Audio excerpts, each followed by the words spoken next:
Indonesia, selamat pagi. Kita bertemu untuk mengupas Ratna Sarumpait versi kedua yang disampaikan, yang dilakoni oleh Menkes Siti Fadila. Indonesia diawali dengan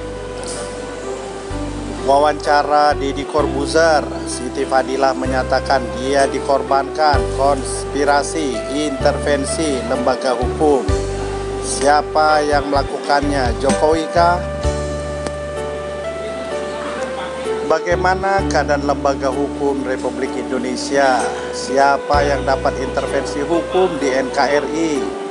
Melalui Siti Fadila kita coba telusuri satu persatu. Kita lihat berbagai masalah di Indonesia. Ada korupsi, ada radikalisme, ada narkoba. Tampaknya ketiga masalah pokok hukum tersebut di atas sangat berhubungan dengan Babi si mantan itu. Sejauh mana peranan dari Babi mengintervensi hal-hal tersebut? Coba kita cermati. Intervensi yang pertama dilakukan oleh si Babe mantan itu kepada Antasari. Antasari memenjarakan besannya. Antasari ingin membuka kasus pemilu 2009.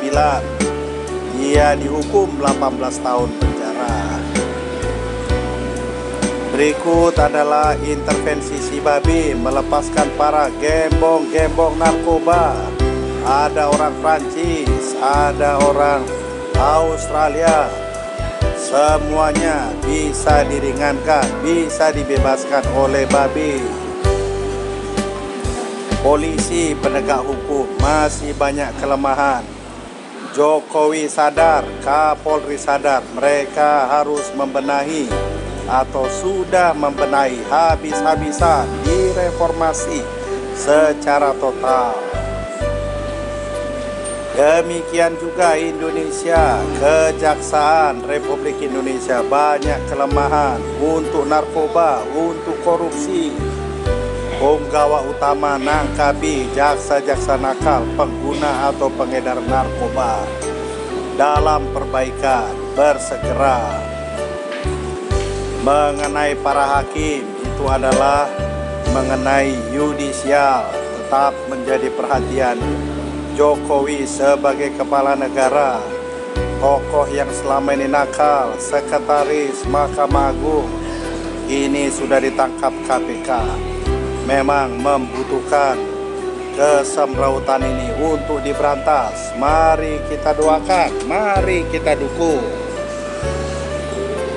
Selanjutnya, Artijo Alkostar yang menjadi kontroversial ini dibuat menjadi Dewan Pengawas KPK untuk dia bisa bermenung sekaligus membenahi berbagai kesalahan, kehilapan yang dia lakukan. Para gembong yang masih lepas agar segera ditangkap. Kesalahan yang pernah dia lakukan, dia perlu introspeksi, dia perlu membenahi dengan berbagai jalur hukum yang ada.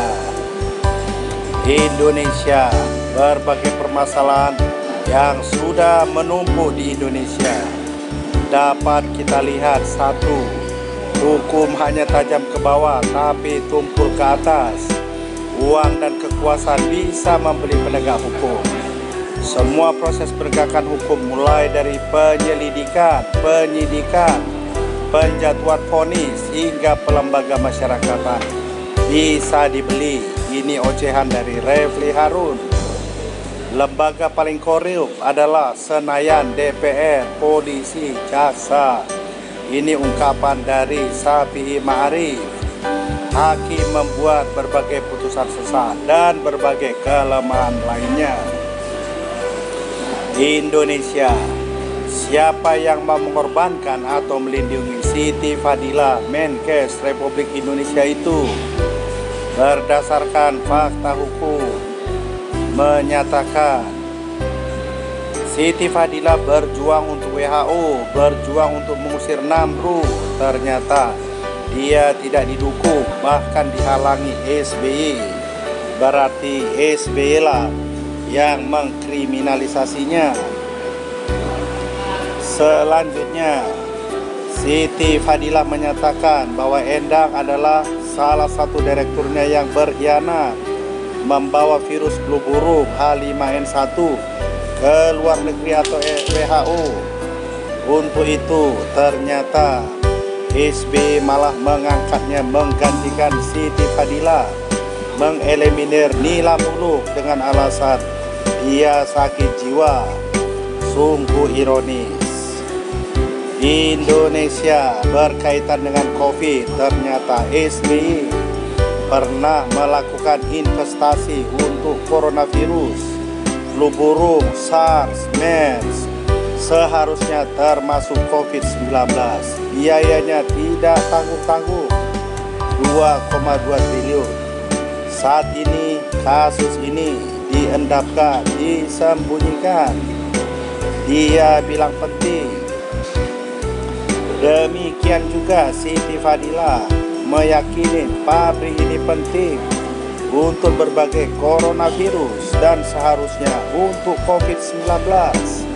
Kenapa dia diam, tidak memberikan berbagai pernyataan tentang pabrik vaksin ini? Berbagai kebobrokan atau kekurangan dari babi, bau bangkai tercium juga. Sepandai-pandainya tupai, akhirnya jatuh juga.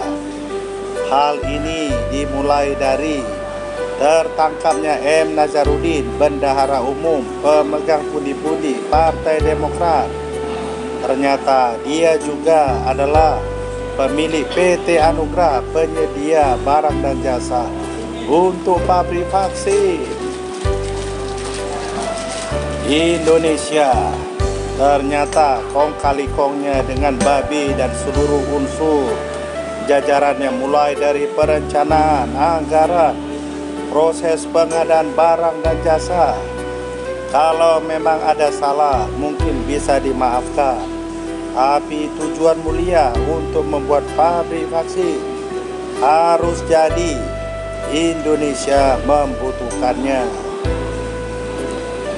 Indonesia, kong kali kong ini ternyata bukan hanya dikerjakan oleh M. Nazarudin, bedum Demokrat itu, tapi juga salah satu kader Demokrat lain, namanya M. Nasir. Dia masih anggota DPR saat ini, bahkan sudah berhasil menempatkan kadernya, putranya, jadi anggota DPR juga.